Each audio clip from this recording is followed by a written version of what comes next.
Cottonwood Heights, Utah, right outside of Salt Lake City, and close to God's favorite place on earth, which is Park City. If you haven't been, you should go, but don't take up my space. So everybody, thank you. We are at the open house for Dr. Wood's office. He is helping injured federal workers in Utah. And as far as I know, this is the only place in Utah to do it.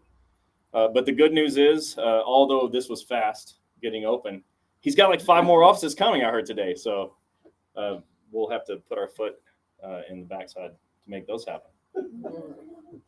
But for now, we're here moving across the street to a much larger area as well. So those plans, I mean, he's got huge plans to help a lot of people.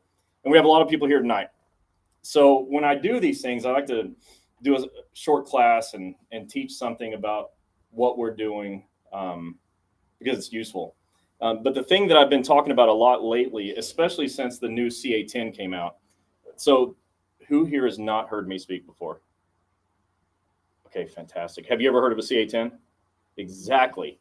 So the answer was no. It's always no. So you gave the answer everyone gives. So there's this form called a CA10. It's what a federal employee should do when injured at work. What you should do when injured at work. Does that sound important or important?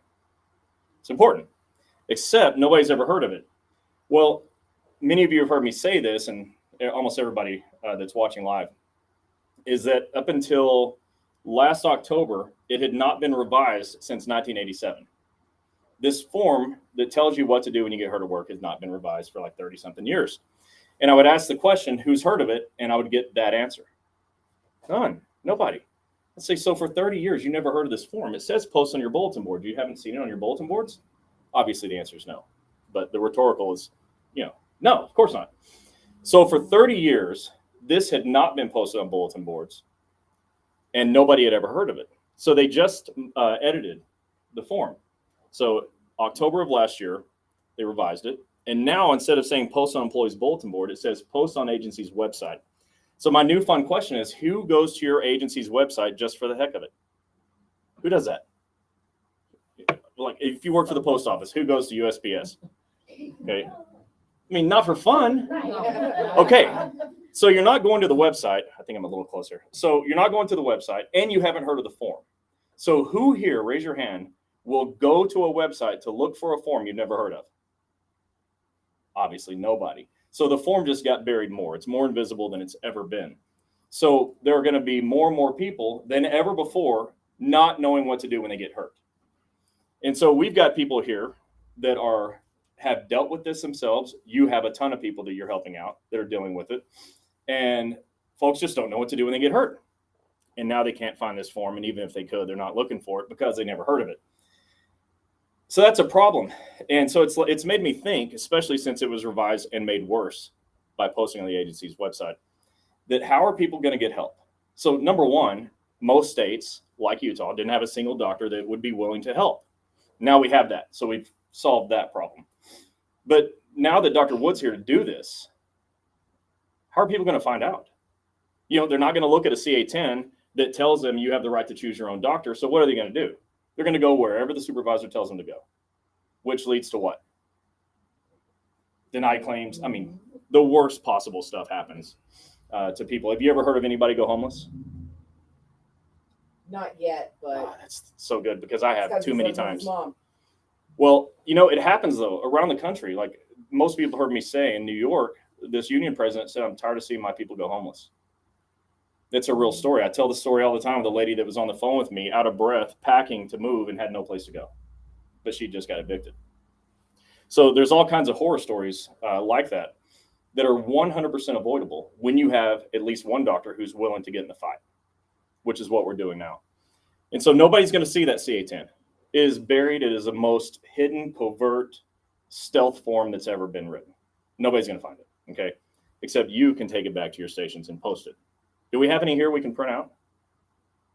I'm sure, because we have the internet. So we have brochures here. Who would be willing to take brochures back to work and show it to somebody? Yeah. Oh, you would too? Thanks. Listen, Dr. Wood said yes. That's what's needed, because what they've done effectively by changing this form is made it to where nobody's ever going to get help. The first part of this form says, go report to your supervisor. Well, most people think that's painful. I mean, you like working with your supervisor? The only people I know that like working with their supervisor are people that work for me.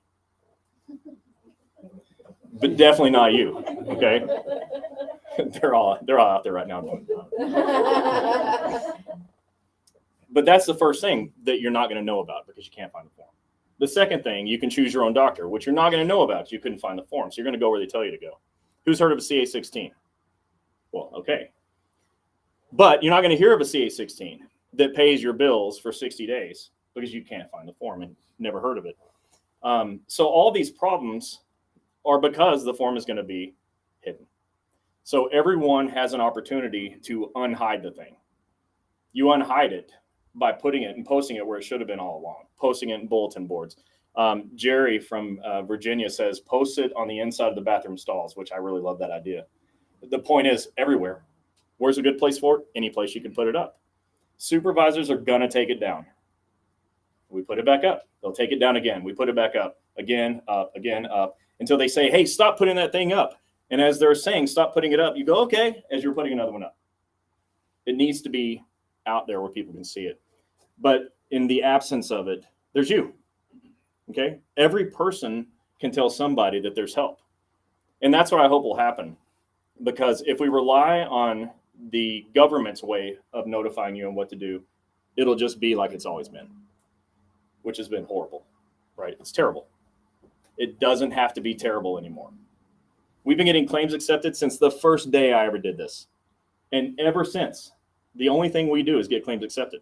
That's how it should be. There's no other acceptable result than an accepted claim. So Dr. Wood will tell you, we teach this, that denied claims are for other doctors. We don't do that. But your friends and your coworkers, and hopefully you have friends who are coworkers, they're going to be suffering if you let them. And so that's kind of my message these days is don't let them suffer. It's to them going to be just like Dr. Wood's not here until they find out that he is. So again, who's willing to go tell people? Yeah, so I appreciate that. Here's the next question I love to ask. If you had to think in your head, how many people at work do you know right now that are suffering with something and they need help? How many people do you know? How many people do you know that need help? Very funny, but they won't put a claim for. Well, they will, because they're going to see your good results and they're going to want some of that. Trust me. And I know you have a lot of people. And that's the whole point, is that we all know more than one person. Everyone knows multiple people. When I'm in a room full of you, and you heard me ask the question, I'll ask, what percentage of your coworkers do you think have some sort of work injury? And we settle on half, but there's always going to be a bunch of people in the room going, it's not half, it's 70%. It's everybody. We get it yelled, everybody. It's not everybody. But if it's half, that means if you look to your right and your left, one of them has a problem. Okay, so everyone has an opportunity to help everyone that needs the help. So let's get to it. And that's it for tonight. I just want to say the CA10 is buried. It's invisible. You should get them and print them and post them everywhere. Take our brochures. Let people know that this is here now, that we can help. Anybody have any questions about anything? Anyone? Who's the doctor behind this? Oh, I was supposed to do that. Yeah. Dr. Wood, come over. She almost got away. Yeah, Just- really need credit. The camera needs to see you. So this is Dr. Wood. Say hello. No, I was telling them to say hello to you. So I always say this. For every 100 doctors I speak to, one says yes. The other one say absolutely not. Why would you even bother talking to me about work comp? But we had dinner with him one night, and here he is. So this is for that. We're going to help thousands of people. So thanks for that. All right. Oh, We go hide. yeah, go back and hide, All right. and we'll come find you later. All right, so that's it. Thank you all for being here. And for everybody that didn't come, tell them to be here next time. Take brochures, take CA10s, and let's get the word out. Okay.